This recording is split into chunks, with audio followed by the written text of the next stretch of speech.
Mesdames et messieurs, bonjour. Bienvenue au journal hebdomadaire de l'Agence vietnamienne d'information. Voici les événements qui ont fait la une de l'actualité du 7 au 13 mars.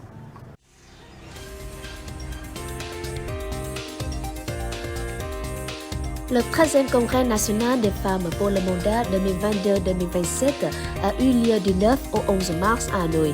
Le Congrès a élu un comité exécutif de 155 membres.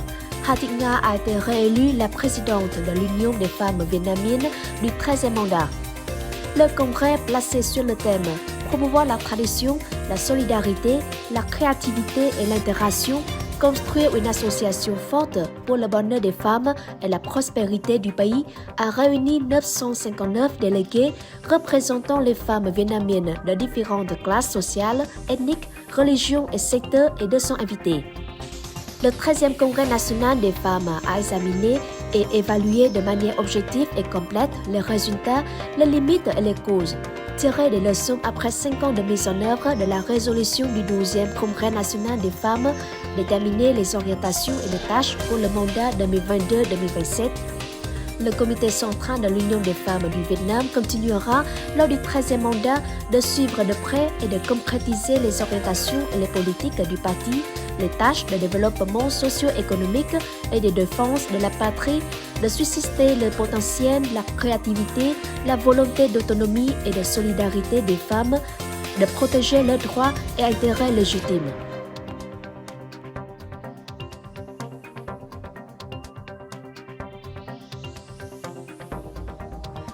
Face aux évolutions complexes du conflit armé en Ukraine, le parti et l'État prêtent une grande attention au travail de protection des citoyens et à l'organisation des vols pour leur rapatriement. Ces vols de rapatriement sont organisés et entièrement financés par le gouvernement du Vietnam pour ramener chez eux des Vietnamiens vivant dans des zones ravagées par la guerre en Ukraine. Le premier vol effectué par Vietnam Airlines, transportant 287 Vietnamiens évacués vers la Roumanie, a atterri le 8 mars à l'aéroport international de Nội Bài à Hanoï. Le deuxième effectué par Bamboo Airways est arrivé à rapatrier le 10 mars 300 personnes évacuées à Varsovie en Pologne. Selon le plan, Bamboo Airways va effectuer des vols sur 7 lignes aériennes de Hanoï à Prague, République tchèque, Bucarest, Roumanie, Varsovie, Pologne, Budapest, Hongrie, Bratislava, Slovaquie, Moscou, Russie, Minsk, Biélorussie pour ramener au pays les citoyens vietnamiens. Par la voie diplomatique, les dirigeants vietnamiens ont contacté leurs homologues des pays voisins d'Ukraine pour demander leur soutien aux citoyens vietnamiens et leur rapatriement. Définir l'avenir des relations économiques bilatérales. L'envoyé spécial du président américain pour le climat, John Kerry, y a participé par visioconférence. Dans son discours, Phạm Minh Chính a indiqué que la coopération dans l'économie, le commerce et l'investissement demeuraient l'un des piliers et des moteurs des relations entre les deux pays. Le dirigeant vietnamien a appelé les États-Unis et les amis internationaux à assister le Vietnam dans la lutte contre le changement climatique, l'accès à la finance verte, aux technologies vertes.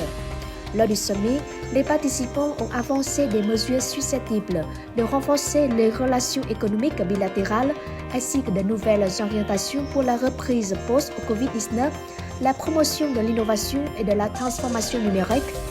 Entre 1995 et 2021, le volume du commerce entre le Vietnam et les États-Unis a été multiplié par environ 248, passant de 450 millions de dollars à plus de 111 milliards de dollars. Les États-Unis sont toujours l'un des plus grands investisseurs au Vietnam, avec près de 1150 projets opérationnels d'un capital total enregistré de plus de 10,3 milliards de dollars.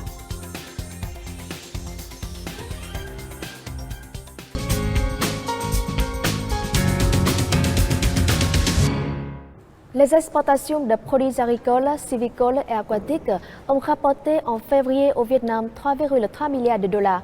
Ainsi, le secteur affichait un excédent commercial de près de 1,8 milliard de dollars, en hausse de 86,7% en glissement annuel.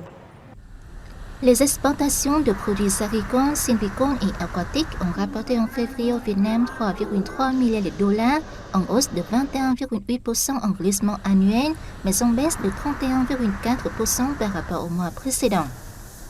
Selon le ministère de l'Agriculture et du Développement rural, le chiffre d'affaires à l'import-export de ces produits au cours des 2 premiers mois de l'année a atteint près de 14,2 millions de dollars, en hausse sur un an de 15,8%. Les exportations ont été estimées à 8 millions de dollars. Ainsi, le secteur a affiché un excédent commercial de près de 1,8 million de dollars, en hausse de 86,7% en glissement annuel. Les États-Unis demeurent le premier débouché avec plus de 2,3 millions de dollars. La Chine occupe la deuxième place avec près de 1,3 million de dollars et le Japon la troisième avec près de 586 millions de dollars. La 47e exposition internationale de l'alimentation et des poissons Foodest Japan 2022 s'est déroulée du 8 au 11 mars dans la préfecture de Chiba au Japon, attirant une dizaine de pays et de territoires, dont le Vietnam. Organisé pour la première fois en 1976, Foodest Japan est le plus grand salon international de l'alimentation et des boissons au Japon. L'événement attire une grande attention des entreprises du monde car c'est une opportunité de promouvoir l'exportation de produits agricoles et alimentaires vers le vaste marché d'Asie du Nord-Est.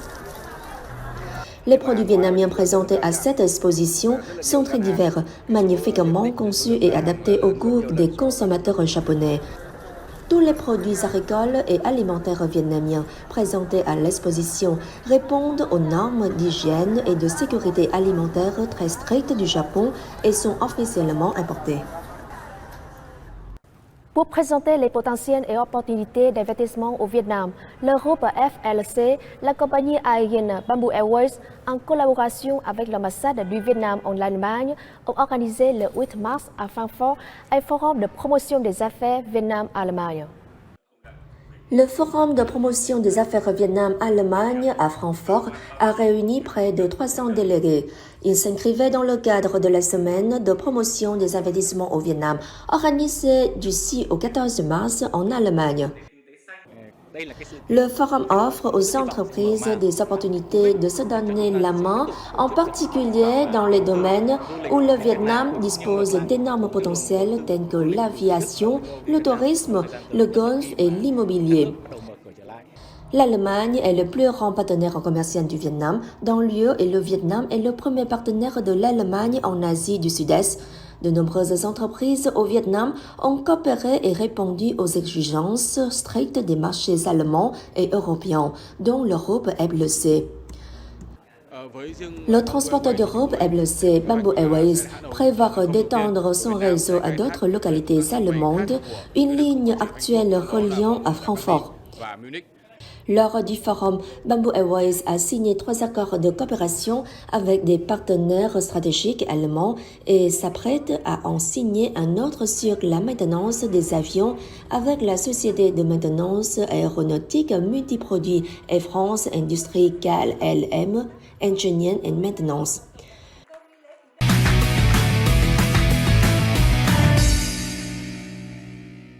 Les premiers bacheliers en langue vietnamienne de l'université Ca' Foscari de Venise en Italie seront diplômés en mai, marquant une étape importante dans l'apprentissage et l'enseignement de la langue vietnamienne dans ce pays européen. La section de la langue vietnamienne du département d'études asiatiques et nord-africaines de l'université Ca' Foscari a été créée en 2019, offrant aux étudiants des connaissances sur l'histoire, la littérature, l'économie, la géopolitique, l'art et tous les aspects de la culture vietnamienne. L'université propose le programme d'apprentissage du Vietnam le plus complet en Italie. Nous avons ouvert la classe d'enseignement de la langue vietnamienne car le Vietnam et l'Asie du Sud-Est jouent un rôle important dans la culture et l'économie. Avant le vietnamien, l'université Ca' Foscari dispensait une formation de 14 langues étrangères, mais aucune d'entre elles n'était des langues d'Asie du Sud-Est. De la musique traditionnelle vietnamienne telle que Quan Ho, chant interné, Chèo, opéra folklorique du Nord et Cải Lương, théâtre rénové, ainsi que des poètes, sont utilisés dans les cours, aidant les élèves à mieux comprendre le ton vietnamien. Selon les enseignants, grâce à la coopération avec les universités vietnamiennes, davantage d'étudiants italiens apprendront la langue vietnamienne et auront un meilleur aperçu de la culture diversifiée du pays. Ces dernières années, nous avons organisé un large éventail d'activités pour connecter les étudiants vietnamiens et italiens. En plus d'inviter des experts de Hanoï à donner des cours, nous nous sommes également associés à des partenaires compétents pour accorder des bourses à des étudiants vietnamiens. Des leçons intéressantes associées à des activités en plein air aident les étudiants italiens à aimer davantage la langue vietnamienne. Ils serviront de pont entre les deux nations pour approfondir les relations bilatérales. La province de Quảng Bình au centre confirme son attractivité auprès des cinéastes étrangers. Une équipe de tournage de la série d'histoire naturelle de la BBC Landmark a en effet choisi le parc national de Phong Nha Kẻ Bàng, situé dans cette localité, pour son prochain documentaire. L'équipe de tournage de la BBC Landmark, avec près d'une tonne d'équipement, passera près de 3 semaines à capturer les superbes scènes du parc national de Phong Nha Kẻ Bàng au service de son prochain documentaire. Le documentaire promet de fournir des détails étonnants sur le parc vietnamien à environ 500 millions de spectateurs du monde. Sơn Đòn est l'endroit le plus beau que je visite. J'ai vu la lumière traversant un trou pour éclaircir la route. C'est l'image le plus magnifique que je vois. Phong Nha Kẻ Bàng a attiré l'équipe de tournage pour ses superbes routes, ses forêts vierges et ses merveilleux écosystèmes. Il dispose également d'une large gamme d'offres touristiques et d'une excellente cuisine. Ce documentaire est filmé à un moment important où Quảng Bình se prépare à la reprise du tourisme. J'espère que la présentation des beaux messages de Quảng Bình aux amis étrangers nous aidera à attirer plus de visiteurs et à relancer le tourisme local. De nombreux photographes célèbres sont venus découvrir la beauté magique de Quảng Bình. Google s'est également associé à la localité pour populariser les destinations de voyage locales sur YouTube et Google Arts and Culture.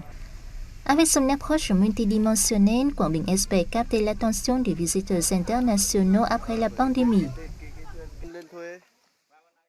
Le village de Thanh Tiên, dans la commune de Phú Mậu, district de Phú Vang, province de Thừa Thiên Huế, est depuis longtemps très connu pour sa fabrication de fleurs en papier, en particulier de fleurs de lotus.